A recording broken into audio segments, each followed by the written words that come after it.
मैं ग्रामीण बैंक में अधिकारी हूँ और नवंबर 2020 में मेरा स्थानांतरण होशंगाबाद से इंदौर हुआ। मैं कोरोना संक्रमण के भय से निजी वाहन से इंदौर आया। तभी मेरा पुत्र, जो कि महाराष्ट्र के प्रवास पर था, इंदौर आ गया। हम सब एक स्थान पर आ जाने से बहुत खुश थे, परंतु अगले 4 दिनों में हम सभी को बुखार आने लगा। मैं आश्वस्त था कि यह मौसमी बुखार है जो हर साल अक्टूबर नवंबर में लोगों को जकड़ लेता है। मेरे बेटे को एक डॉक्टर ने चर्चा में बताया कि यदि आपके परिवार में सभी सदस्य बीमार हैं तो हो सकता है कि आप सभी को कोरोना संक्रमण हो गया हो। यह बात मेरे बेटे के दिमाग में घर कर गई। पहरा। अगले दिन हम डॉक्टर गुप्ता को दिखाने गए तो उन्होंने हमें कोरोना टेस्ट कराने की सलाह दी। मैं चूंकि अपने ही मानक के हिसाब से सोच रहा था कि हम मौसमी बुखार ही है और 100% हमें कोरोना संक्रमण नहीं है, तथापि हमें टेस्ट करवा लेना चाहिए ताकि बेटे का वहम दूर हो और वह जल्दी ठीक हो जाए। हमने घर के निकट ही मौजूद क्लिनिक में जाकर सैंपल दिया और घर आ गए। चूंकि बेटा बहुत चिंतित था तो हमने घर पर ही काढ़ा आदि का सेवन शुरू कर दिया था। सो बुखार तो था मगर काढ़े के उपचार से तकलीफ इससे आगे बढ़ नहीं रही थी। अगले दिन सभी सदस्यों की रिपोर्ट पॉजिटिव होने का फ़ोन आ गया। हमने तुरंत डॉक्टर से संपर्क कर पूरे इलाज की प्रक्रिया जानी। चूँकि इम्यूनिटी बेहतर होने के कारण संक्रमण ने हमारे हालात गंभीर नहीं होने दिए थे, सो कोविड सेंटर ने हमें होम आइसोलेशन में रहने की हिदायत दी। अब हम सभी सदस्य अपने घर में ही बंद हो चुके थे। मैंने सोचा कि अपने जानने वालों के साथ भी यह बात साझा कर दूं, तो मैंने फ़ोन उठाया और अपने ऑफिस, अड़ोस पड़ोस, परिचितों को बताना शुरू किया कि हम सभी कोरोना संक्रमित हो गए हैं। पहरा। इसके अतिरिक्त मैंने रिश्तेदारों को भी खबर दी कि भाई हम लोगों की कोरोना रिपोर्ट पॉजिटिव आ गई है। मैंने इस तरह से 1-2 लोगों को ही फ़ोन लगाए थे कि श्रीमती जी भड़क गई कि ये क्या उत्सव मनाना प्रारंभ कर दिया। हमें किसी को नहीं बताना है वरना हमारी बहुत बदनामी होगी। ठीक होने के बाद भी लोग हमें अजीब निगाहों से देखेंगे और द्वेष करेंगे।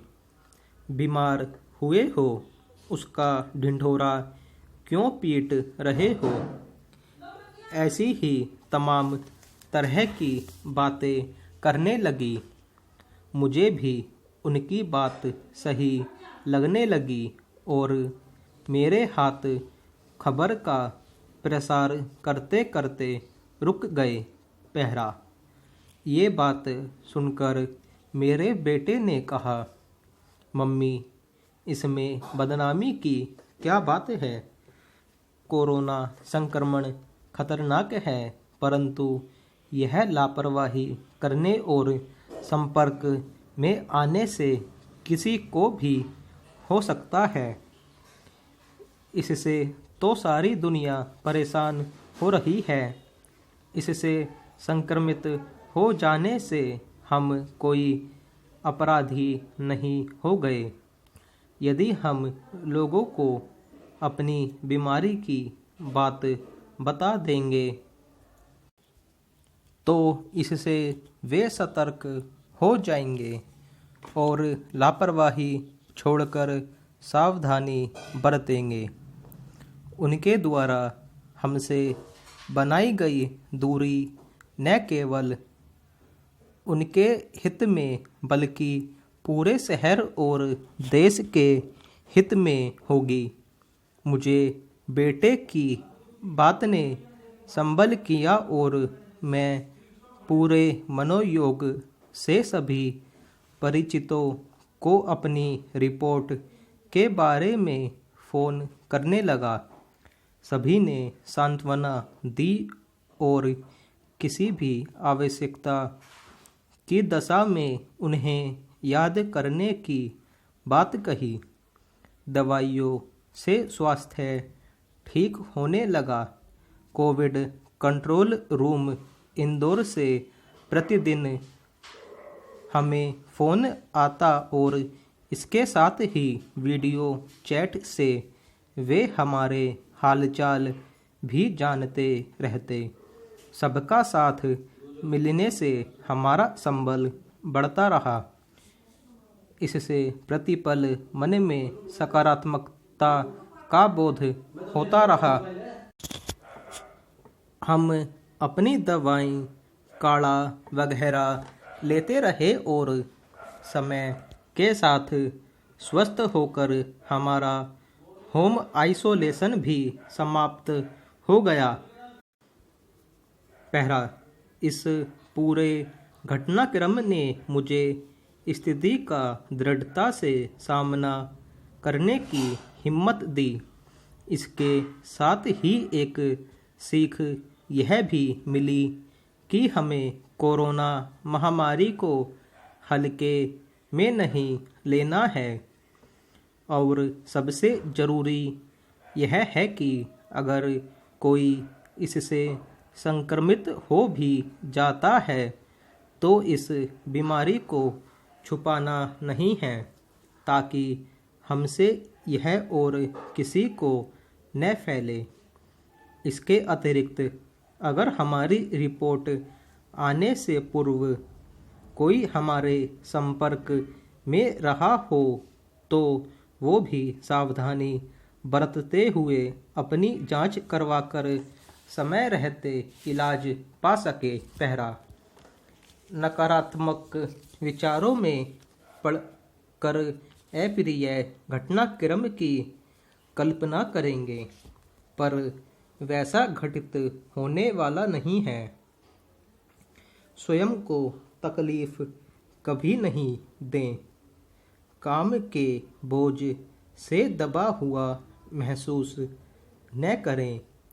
जिम्मेदारियों को हमेशा दूसरों से साझा करें।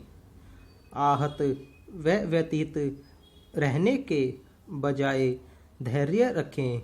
कुछ समय में परिस्थितियाँ खुद ही सुखद हो जाएंगी। कुछ चीज़ों को लेकर दुविधा महसूस करेंगे। निर्णय लेने से पहले भली प्रकार विचार करें कि आप इससे सुखद होंगे या नहीं। वैचारिक मतभेदों पर तार्किकता के साथ विचार विमर्श करना चाहिए, अन्यथा विवाद होने की संभावना रहती है। स्टॉप।